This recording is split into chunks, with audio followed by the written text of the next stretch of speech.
world is filled with messiahs, men and women, and even products that are supposed to change and revolutionize our life. You have a problem, there's an app for that, right? When it lands a little close to home for me, enjoy my technology. But in these kind of revolutions, it's handed to us like everything that you know now, that's the old way, and the new way is coming, and we have this leader or this product who's just going to make these changes, and everything is going to be fantastic. I shared this birth announcement in a previous sermon series, but it's a little bit appropriate for today's sermon. This is the birth announcement for Caesar Augustus. It says, "Providence has ordered our life in a divine way, and the emperor, through his epiphany, has exceeded the hopes of all former good news, surpassing not only the benefactors who came before him, but also leaving no hope that anyone in the future will surpass him. And his birthday is the birthday of a God. For this is the world, the beginning of good news."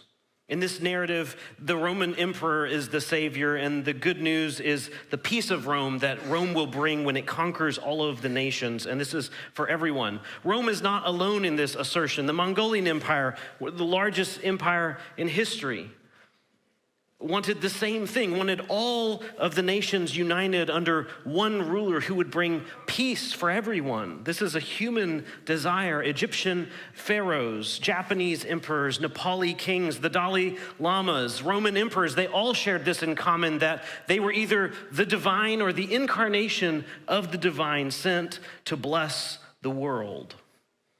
They had a kingdom, they had a gospel to proclaim, and one by one, though, they have all fallen. One by one, their good news has been superseded by the next person's good news, by the next revolution, by the next generation. Today, we're going to be in Luke chapter 14. This is the final sermon in the series on meals with Jesus. Luke chapter 14. In this story, Jesus is at a meal and he's emphasizing the kingdom ethic. What will the Messianic kingdom be like? And it starts off very slow. You don't really notice this quite as obviously, but at a certain point in the party, someone goes, "Hang on, this is like the Messianic banquet." And so one of the people at this group actually even calls this out. It becomes so obvious at some point. So the first thing we're going to see in this passage is that the Messianic kingdom emphasizes compassion over the law. Let's start reading in verse 1. It says, "One Sabbath, he went to dine at the house of a ruler of the Pharisees, and they were watching him carefully. And behold, there was a man before him who had dropsy. And Jesus responded to the lawyers and Pharisees, saying, 'Is it lawful to heal on the Sabbath or not?' But they remained silent. Then he took him and healed him and sent him away. And he said to them, 'Which of you, having a son or an ox that has fallen into the well on a Sabbath day, will not immediately pull him out?' And they could not reply to these things." The Messianic kingdom emphasizes compassion over law. One might also say that Jesus is not just teaching them that his kingdom way is compassion over the law, but he's actually showing them the spirit behind the law. So he's sitting at a banquet and he's with Pharisees and lawyers. These are experts on keeping the law. Laws of Sabbath were something that had been laid out in the Old Testament. And then during the period of the exile, this group called the Pharisees kind of rose to power. They came to be during this time. And during this time, they basically started spelling out the law, reading between the lines, adding a little bit extra here and there, so that you could never wind up breaking the law if you kept their addition to the law. So the law says don't work on the Sabbath, keep the Sabbath day holy. But then they would say, well, if you travel too far, if you take too many steps, that's traveling and that's working. If you do this kind of activity, well, that's now doing business and that's working. And so they have all of these very tightly defined definitions. If you go to Israel today, they have elevators that stop on every single floor. On the Sabbath day, they go into auto mode where they stop on every single floor so that you neither have to work by pushing a button, nor do you have to cause someone else to work by hiring someone to push a button. The machine just does it for you. In New York City, they have wires that are elevated above the sidewalk of Orthodox neighborhoods so that this is considered to be an extension of your home. You're not traveling if you stay within the wire, so to speak. And so you're able to go take a stroll through the neighborhood. without having traveled and broken the Sabbath. And so they're at this banquet and they're watching Jesus carefully, and Jesus sees a man with dropsy. Dropsy is some kind of disease where a person retains fluids and they just kind of swell. It's a swelling disease. They associated this kind of disease with overt sin. And Jesus sees the whole situation. He takes it in for a moment and he asks them a question. Remember, he's got a room of scholars. And he says, hey, scholars, is it lawful to heal a man on the Sabbath or not? Come on, smart guys, teach me something. Jesus is just giving them the opportunity. Let's have a fun debate. You ever been in a class where the teacher asks a question and all the students go, oh no, that one's dangerous. We are not answering that one. Not putting my name out there, right? That's what Jesus does, and they stay completely silent. He's not asking their permission to heal on the Sabbath, by the way. I think he's showing them what his kingdom is going to be like. It's not going to focus on this absurd fixation with rule keeping on the Sabbath and so many other things. It's going to focus on compassion. But he's also showing that he has authority over all things. And so he heals this man. And in his defense, he doesn't say the law is worthless. He quotes another law. This is from Deuteronomy 22:4, which says, you shall not see your brother's donkey or his ox fallen down by the way and ignore him. You shall help him to lift them up again. In that passage in Deuteronomy 22, there's 3 or 4 examples of ways that you're supposed to help someone in this kind of situation. They were willing to fixate on the easy law, the part that they could keep in their own strength. It's kind of a do-nothing part of the law. Hey, Sabbath rolls around, guess what? Do nothing. Should I do this? No, do nothing. Should I help someone out? No, do nothing, right? It's almost like a kind of Buddhist thing, the art of non-doing here that they've mastered. But their version of Sabbath keeping had everything to do with this fixation on the law and nothing to do with the heart of why are we supposed to keep the Sabbath in the first place? To delight in what God has given us. It's a day of delighting and enjoying and trusting that he is at work even when we are not at work. But for them, it just became this rule-keeping day. And here they had a man who was at risk. He had a disease. And God healed him. Leaving this man sick on the Sabbath day was not something that he was content to do. The second thing we see in this passage is that the Messianic kingdom emphasizes equality over honor.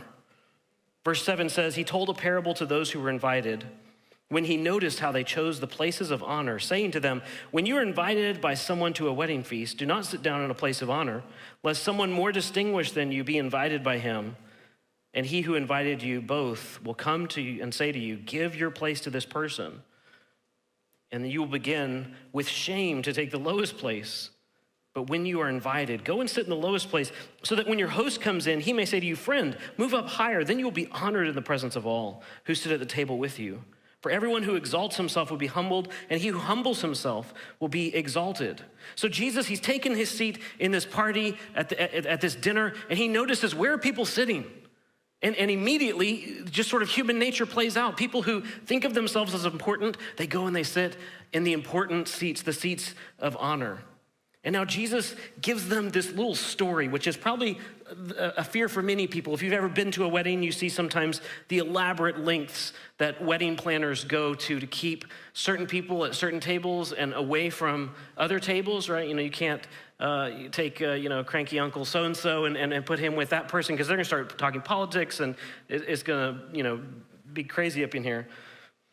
So you have to keep everybody in their respective seats. And well, this question is about honor. I feel important. I'm entitled to a good seat. I'm here at the party. I got here first. I'm just gonna go sit down where I want to sit down. And now he hits the heart of their fear to be exposed in public, to be publicly shamed. You do this, and what an embarrassing and shameful moment it's going to be when the host of the party says, actually, sir, this person who's a little bit more important than you, his honor is about to displace yours, and we need you to go sit down at the end of the table.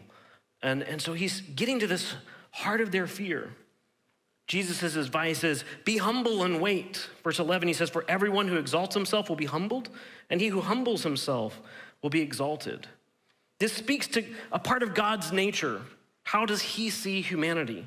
God is not a respecter of persons. He doesn't show favoritism. He doesn't show partiality. we do, our culture does. It teaches us there's important people and we're supposed to help them out, and there's unimportant people and we can kind of cast them aside. And it shouldn't bother us to do that. I would see this every day in the Middle East at checkpoints. You drive through a checkpoint in a Mercedes and you just get waved through. Nobody cares. Because in their mind, if you have a Mercedes, you must be important. And if you're important, your boss might know their boss. And if they make a problem for you, your boss will make a problem. It's this whole way of thinking. Drive through in, a little beater car like I drove, and they want to, turn the doors inside out to check you out. We do this at a human level, but God doesn't do this. I want to read just a couple of verses. God doesn't make a distinction between the Jews and the Greeks. And we say, okay, well, he chose the Jews. They're his chosen people. Surely he loves them more. Surely they're better. Surely they're more special. And it's easy to think like that. Romans chapter 2, verse 9 to 11 says, there will be a tribulation and distress for every human being who does evil. Every human being. The Jew first, and also to the Greek. Who is the gospel to? The Jew first, also to the Greek. But here he's saying, for those who do evil, there's going to be a punishment to the Jew first and also the Greek. But glory and honor and peace for everyone who does good, the Jew first and also the Greek, for God shows no partiality. When it comes to salvation, when it comes to judgment, the Jews are not more special. They're not exempted. They're not given a first place in line. Neither are the Greeks, that'd be us, put aside. We're not put on the back burner. There's no distinction. God doesn't make a distinction between the rich and the poor. In James, James is noting that people are making a distinction of an important person comes in and they walk them up front and they say, hey, you sit here. A poor person comes in and they say, you know what, let's kind of put you out of sight. James 2:5 says, listen, my brothers, has not God chosen those who are poor in the world to be rich in faith and heirs of the kingdom which he has promised to those who love him? God does not respect our distinctions of rich and poor. Let's look at masters and slaves. In Ephesians 6:9 it says, masters, do the same to them and stop your threatening, knowing that he who is both their master and yours is in heaven, and there's no partiality with him. Their status of being a slave owner, or the status of being in the employ of someone else, being owned by someone else, it doesn't make any difference, because who is God? Who is our sovereign? Well, he is over both the master and the slave. And Paul is saying, cut it out. God is not going to make a distinction between the two of you come judgment day. What about male and female? Galatians 3:28 says, there's neither Jew nor Greek, there's neither slave nor free, there's no male nor female, for you are all one in Christ. So all of our various categories that we use to sort of put ourselves up this pecking order, God looks at this pecking order and says, it's not my pecking order. There's God and there's everything else. There's righteousness and then there's everything that's sinful. There's no pecking order between the two of these. Now Jesus wants to drive the point home. He thinks they need just a little bit more application help with this. And so in verse 12, he goes on, he says, he said also to the man who invited him, when you give a dinner banquet, do not invite your friends or your brothers or your relatives or rich neighbors, lest they invite you in return and you be repaid. But when you give a feast, invite the poor, the crippled, the lame, the blind, and you will be blessed, because they cannot repay you, for you will be repaid at the resurrection of the just. In the East, they have this saying, which is, don't say thank you because you will repay me. Don't say thank you because you will repay me. So imagine giving a gift to someone, or they give it to you, and you say, well, thank you. They say, well, don't say thank you. You'll repay me. In gift-giving cultures, you kind of put yourself in each other's debt. You might give a gift at someone's wedding, and then at your kid's wedding, they give a similar kind of gift, maybe a little bit better gift. And then at the next wedding, it's the same thing, and there's this gift-giving back and forth. There's this expectation that gifts are given and exchanged in kind of similar value. In fact, certain cultures, they're so strict on this, they'll have people who are taking the gifts, and they'll sit there with a pad of paper, and they'll note who gave what. On occasion, they'll refuse a gift because they realize we could never repay this gift. Hospitality in this time and place is a very much you scratch my back, I scratch your back kind of thing. Everyone at this party, they think that they are so special. They think that they're entitled. They deserve to be there. They want the best spots. Why do they want the best spots? They get the first stab at the resources, at the networking, at the opportunities. You go, this doesn't sound like a dinner anymore. This sounds like a work event. Well, yeah, in this culture, these kinds of things are just intertwined. There's no separation of kind of personal and public life. You work with people that you know. There's not an elaborate system of contracts that we now have today. You have to learn to trust someone. You have to know that they won't cheat you. You have to assume and learn, are their interests your interests? Are your interests aligned? There's all of this kind of person-to-person inspection that goes on. This happens over the table. So by sitting in the seats of honor, they're essentially economically trying to outmaneuver their opponents. It's the kind of connections that lead to jobs, that lead to opportunities, that lead to education, that lead to mentorships, to spouses, to status, to elevation. But Jesus gives the opposite command. Human logic says, well, yeah, I mean, duh. Sit at the end of the table where stuff is happening, obviously. And Jesus says, don't do this. Do the opposite. Invite those without any connections, without any wealth, without any power, without any opportunities. Invite those who can't repay. Why would I do that, God? That doesn't make any sense. God gives us an amazing promises. We can miss it because we don't think in terms of gifts and debts. It's not our culture. We like to have our debts canceled and all of that cleared. But in terms of gifts and debts, God is saying, look, do it this way and I will owe you one. Do it this way and I'll be in your debt. I will repay you. Forget how you can repay me for a gift. God is going to repay me for what I did to the least of these. That is what his kingdom is like. Number 3, the Messianic kingdom emphasizes the responsive over the entitled. Verse 15, one of the people there sits back and says something. It says, when one of those who reclined at table with him heard these things, he said, blessed is everyone who will eat bread in the kingdom of God. But he said to him, a man once gave a great banquet and invited many. And at the time of the banquet, he sent for his servant to say to those who had been invited, come, everything is now ready. But they all alike began to make excuses. The first one said to him, I have bought a field and I must go out and see it. Please let me be excused. Another one said, I bought 5 yoke of oxen and I need to examine them. Please have me excused. Another one said, I've married a wife and therefore I cannot come. This person at the banquet knows of a future banquet. Blessed is everyone who's one day going to sit around God's table and is going to enjoy the food that he is going to provide for them. This sounds great, right? This is like a peacemaker at the party. He gets the tension is rising, and he's just trying to say that one thing that sort of brings everybody back together and goes, yeah, we can all agree that that's going to be a great day. It's going to be a great party one day when we're united with God and we're sitting there together. But what's the nature of this banquet in their understanding? There's a lot of misunderstandings that are happening in this time and place. These are non-biblical definitions, by the way. There's a Targum. This is in the 1st century. It's a translation of the Old Testament. It wasn't a great translation of the Old Testament, but it was a translation nonetheless. And it translated the Messianic banquet. It says, Yahweh of hosts will make for all peoples in this mountain a meal. Although they supposed it to be an honor, it will be a shame for them. And great plagues from which they will be unable to escape, plagues whereby they will come to their end.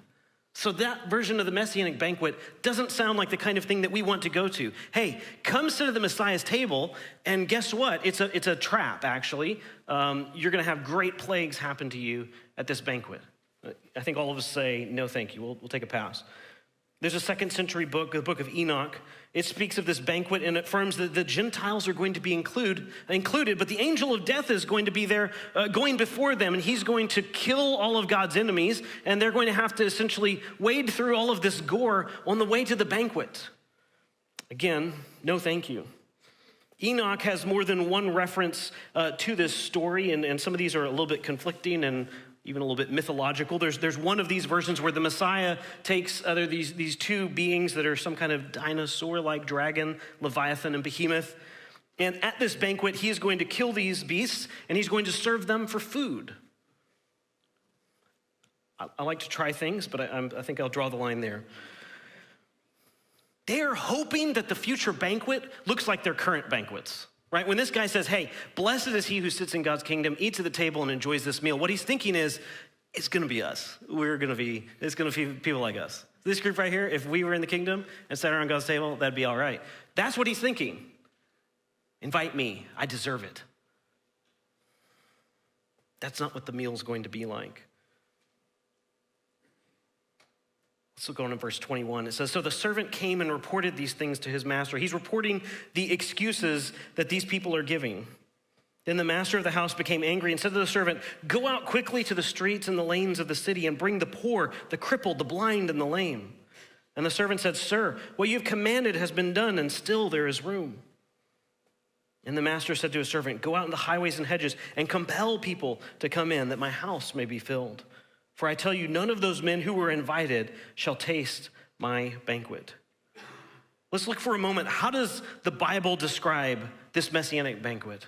Isaiah 25 is one of the main sources we have of an Old Testament source for this. Isaiah 25:6, it says, on this mountain, the Lord of hosts will make for all peoples a feast of rich food, of well-aged wine, of rich food full of marrow, of aged wine, well refined. And he will swallow up on this mountain the coverings that is cast over all peoples, the veil that is spread over all nations. He will swallow up death forever. And the Lord God will wipe away tears from all faces, and the reproach of his people he will take away from all the earth. For the Lord has spoken. It will be said on that day, behold, this is our God. We have waited for him that he might save us. This is the Lord. We have waited for him. Let us be glad and rejoice in his salvation. Isaiah talks about this banquet, and he says, this is going to be for all of the peoples. The veil that's been covering people's mind, the blinders that have been on, they're going to be taken off. Everyone will know at this time that he is God. We know from Revelation 5:9, this is looking forward. It says, they sang a new song saying, worthy are you to take the scroll and open its seals. For you were slain, and by your blood you ransomed people for God from every tribe and language and people and nation.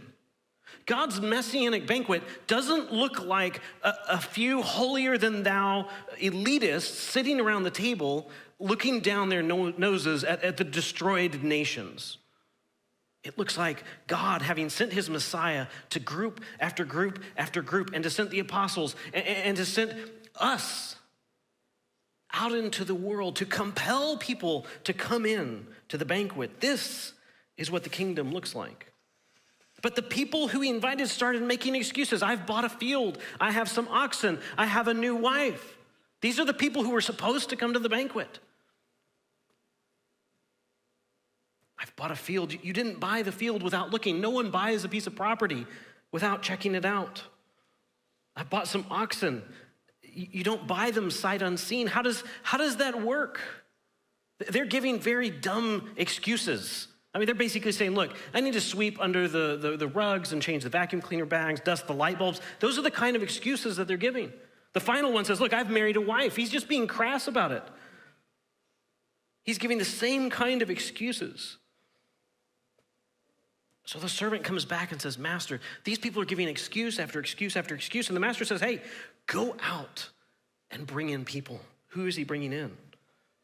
The poor, the crippled, the blind, the lame. The entitled won't come. They have too much blessing in their life to see their need for me. Go get the untouchables. He does this, and then he says, okay, Master, what you've said is done, and there's still some space. And he says, okay, go out, just drag people in here. Just invite them, let them know they can come. He wants his house to be filled. I have a picture here. I met a pastor somewhat randomly. He was from Ghana. And he shared with me a book that one of his pastor friends had written. It's actually a whole stack of books. This one, that's the Greek word right there for compel. And you can see the verse. It's written very small. The Lord said to them, go into the highways and hedges and compel them to come in. Just take a moment to look at the picture. Do you see what's happening there? Maybe we need a little bit more of this in Mountain View, just some compelling power, right? That's what the book is about. And he gives all of these examples about, being on a bus in different places and like just standing up and starting to preach to the whole bus. I'm like, man, this is a different way of thinking, a different way of thinking about this for sure. He's saying, compel them to come in. Just like the guy that dragged them by their leg to come into the party. Sometimes missionaries have taken this approach a little bit literally, and I don't think that's what Jesus is saying. We often think about the Messianic hope to mean that Jesus, the Messiah, is coming in the future at the end of time to rescue us. But there's a different sense of this, that Messianic hope means looking for the time now where things are made right, where justice rules now. When Jesus enacted the kingdom, which it's already begun, he's set this in motion. This means that he is calling us in the here and now to live out this calling, to make the world a place for the Messiah. Here are some of the things that God wants to do in this Messianic reign. This is from a Jewish source, but I agree with these. I think they're right. So this is their understanding of what are the 5 things that the Messiah is going to do. The first thing they think is he's going to restore a dwelling place for God. Ezekiel 37, 26 and 28 says, I will make a covenant of peace with them. It shall be an everlasting covenant with them. I will set them in their land and multiply them. I'll set my sanctuary in their midst forever. My dwelling place shall be with them. I will be their God. They will be my people. The nations will know that I am the Lord who sanctifies Israel when my sanctuary is in their midst forever. They feel like God is far. The Jewish people have gone through several times where they're in the land and taken out of the land, and then they got back into the land and they've been dispersed again. Only recently to be returned in some of our lifetimes it's been happening. But God is saying, look, my dwelling place, when the Messianic kingdom comes, when the Messiah reigns in his kingdom, my dwelling place will once again be reestablished. My house is going to be on your street in your neighborhood. Number 2, they believe in the regathering of Israel. So Isaiah 11:11 says, in that day the Lord will extend his hand yet a second time to recover the remnant that remains of his people from Assyria, from Egypt, from Pathros, from Cush, from Elam, from Shinar, from Hamath, and from the coastlands of the sea. He will raise a signal for the nations. He will assemble the banished of Israel. He will gather the dispersed of Judah from the 4 corners of the earth. There will be a highway from Assyria for the remnant that remains of his people. God is going to bring, just like he did during the time of the exile where they were in Babylon and Assyria, and God brought them back through miraculous means. He's saying, I'm going to do this again. This will be a sign of the reign. Number 3, evil will come to an end, and so will sin. Isaiah 60:21, your people shall all be righteous. They shall possess the land forever, the branch of my planting, the works of my hands, that I might be glorified. Zechariah 13:2, and on that day, declares the Lord, I will cut off the names of the idols from the land, so that they shall be remembered no more. I will remove from the land the prophets and the spirit of uncleanness. Zephaniah 3:13, those that are left in Israel shall do no injustice. They shall speak no lies, nor shall there be found in their mouth a deceitful tongue. They shall graze and lie down, and none shall make them afraid. Number 4, they'll have an awareness of God. Habakkuk 2:14, the earth will be filled with the knowledge of the glory of the Lord as the waters cover the seas. And finally, and I think this one is the important one, they'll have God's peace. Isaiah 2:4, he will judge between the nations. He shall decide disputes for many peoples. They shall beat their swords into plowshares, their spears into pruning hooks. Nation shall not lift up sword against nation, neither shall they learn war anymore. Isaiah 11:6, the wolf shall dwell with the lamb, and the leopard shall lie down with the young goat. The calf and the lion and the fattened calf together, and the little child shall lead them. The cow and the bear shall graze. Their young shall lie down together, and the lion shall eat straw like an ox. The nursing child shall play over the hole of a cobra, and the weaned child shall put his hand in the adder's den. They shall not hurt or destroy in my holy mountain, for the earth shall be full of the knowledge of the Lord as the waters cover the sea. God's peace is going to reign during this time of the Messiah, to the degree that everything we learn from childhood on, you see a snake, everything in our just instinct says, don't touch it. And here, there's this depiction of a child playing around a cobra's nest or an adder's nest, and everything just being okay. The apex predators, the lions, eating straw like the cattle. Who doesn't want these things? Who doesn't want God's name to be known and justice to be enacted and there to be truth instead of lies, righteousness instead of wickedness? Who doesn't want this? I did a quick snapshot last night of just the top headlines that came up in my news feed. Let me read some of them. Hostages were carrying a white flag on a stick when Israeli troops mistakenly shot them dead in Gaza. Capitol Hill rocked by sex tape scandal featuring famous Senate hearing room. U.S. says its destroyer shot down 14 drones in the Red Sea launched from Yemen. Cardinal Angelo Basilio, convicted of embezzlement in the Vatican trial of the century. More than 60 migrants feared drowned off Libya. Grinch, here we go, we'll get to Christmas. Grinch storm to steal snow, bring power outages to Maine. These are last night's headlines. Who doesn't want the reign of Messiah where there will be peace, where there will be justice? We're in the holiday season, and these are the headlines we're looking at. These are the headlines our neighbors are looking at. In a time of hope, everyone feels hopelessness. We want the Messiah's reign now, not just in the future. We want his justice now. We want him to break the chains of oppression now. We want him to free the captives now, feed the hungry, heal the sick now. This isn't just a future thing as Jesus is telling them, look, start inviting people that you don't think can invite you back. We don't realize how future-oriented that statement is, how much into the Messianic kingdom that Jesus is speaking into the future. Who should be around our tables? It's not, I don't think it's wrong to have some friends over. But I think what Jesus is saying is our focus, their focus is always sticking with that group of people that look like us and sound like us and benefit us in some way, make us feel affirmed in some way. And Jesus is saying, hey, throw that to the wind. Guess what the Messianic kingdom is going to look like? Guess who you'll spend eternity with?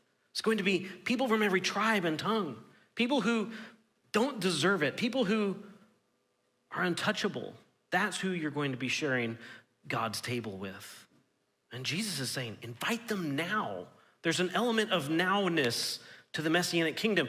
We will not fully realize it, and there have been a few weird attempts throughout history to try to enact God's kingdom here and now, and that always ends badly. But the table is a small way that indicates so much. Who sits around your table? I want to give just a couple points of application, and then we'll close. First off, our sense of time needs to change. We shouldn't just sit back during this holiday time, sing the songs, watch the news, and just hope at some point that everything will work out. I think this is why, to the more critical watching world, they kind of think Christians are empty-headed, is because we see what's happening around the world just like they see what's happening around the world, and then we have this sort of, well, you know what, God's gonna fix it all in the end. It's all gonna work itself out. I'm glad I'm not gonna be around for it all. We just have that sort of attitude of escapism of, hey, it's gonna be bad now, but then we're gonna be gone. I don't see that in Jesus' life. I see Jesus walking from place to place to place and looking for those people who are waiting for a future hope, and he's going, guess what? Would you like it today? Would you like to be fed today? Would you like to be healed today? Our sense of time needs to change. Yes, he is our future hope. We are looking for his kingdom to be fully realized. But in the here and now, we are his hands and feet who can begin enacting these things in small ways. Second, our tables need to change.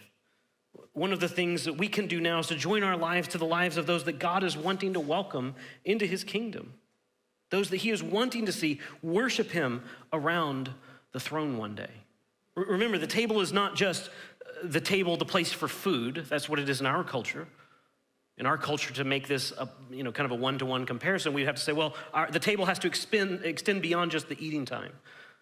Who is in our circle of influence? Who is in our community of support? What does that look like? Are we including people in that we might serve and receive nothing from?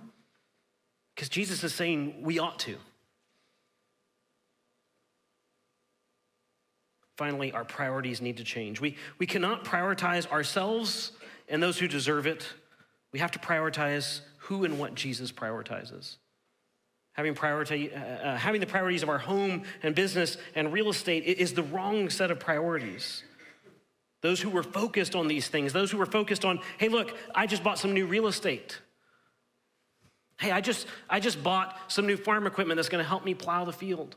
Hey, I just have a new wife that I acquired. It's the same sort of attitude expressed there.